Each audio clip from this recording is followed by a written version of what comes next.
Rob Pyne here, champion of the underdog. Today we're doing a video on the central Cairns area, so we're focusing on the Cairns CBD, Parramatta Park, Bungalow and Portsmouth.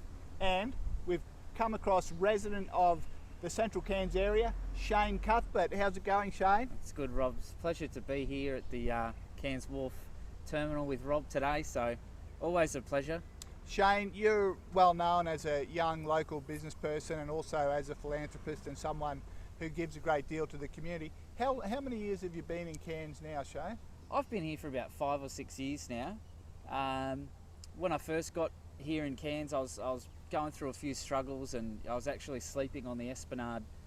And you know, I've been able to change my life here in Cairns. So I'm a big believer in Cairns and just the environment for anyone looking to change their life or come here and do good.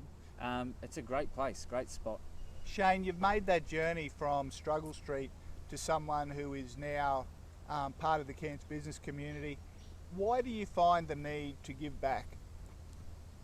I just think that I could have done a lot better if I had a little bit more help.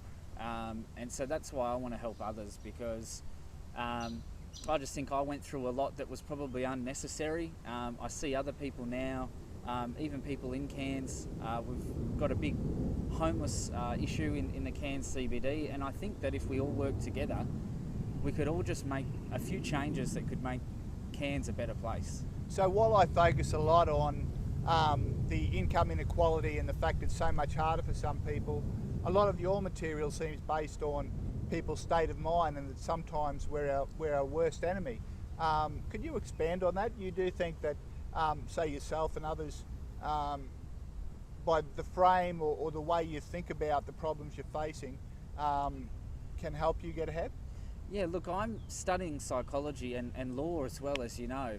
I believe in mental health and being able to overcome some of those hurdles that we have, that no one else has necessarily put there for us, but we put them there for ourselves.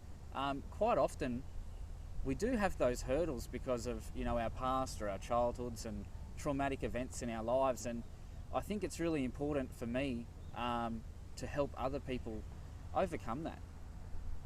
Shane, as a person who's certainly relatively young, you're well networked into the Cairns business community and also community groups in those inner city suburbs. What do you see as the future of the Cairns area? I think the Cairns area is great. We've got the local council and the state government now wanting to promote Cairns as the new green capital. I think it's the future of cities in Australia and the world. We're already on the world stage. We've got great tourism opportunities here. We've got the Great Barrier Reef, we've got the Daintree Rainforest, and I think there's a lot of investment coming into Cairns. We've got a Central Queensland University campus in the CBD and a JCU campus at Smithfield, and now we've got funding for another JCU campus and another CQU campus. So there'll be 4 university campuses in the next couple of years, and I think that's really going to draw people here to study, to work, and I think it's really just going to really put Cairns on the map in the next few years. So it's really important we have an environment in terms of council infrastructure and social housing and all those needs, an environment that makes Cairns an attractive place to be. Yeah, for sure. You know, I'm interested in politics, as you know. With this change in the central Cairns area, we see in other places, especially southern cities, there's been gentrification occurring, and we see the Greens and now this teal movement polling far better. Do you think that sort of change will take place here as well? I think it will. Cairns is such an interesting location. You've got so many people that work here that you know, are entrepreneurs and business people that work in the tourism industry, but we've also got a lot of health workers, mental health workers, services that work with Indigenous communities right from the Cape. We've got the Torres Strait Islands not too far from us. So we've got this interesting mix. I guess when you refer to politics, you've really got the left and the right here sort of mingling. So I think to answer your question, 100%.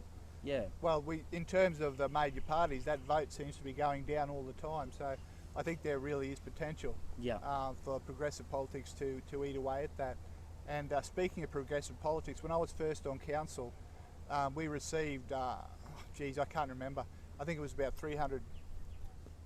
Was it 300 million, 200 million? It was a massive amount of money to turn this into an arts hub. And behind us, you can see what's known as White's Shed. And if we pan around, you can look at it and you can see the state of White Shed now. It's a fire hazard, and to think that we could have had the Cairns Entertainment Precinct here with a walkway over the top connecting with the convention centre.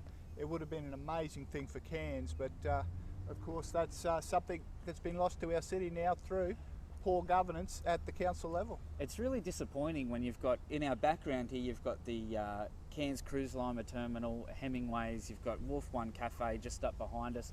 And, this is a really nice, beautiful place when you look back this way, but when you're looking across from us, obviously you can see it's a bit of an eyesore.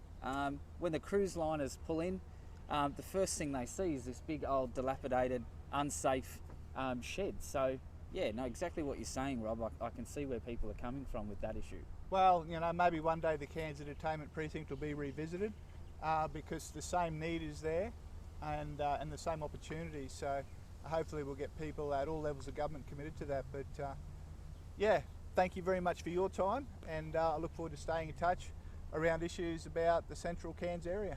Thanks, Rob. You're welcome.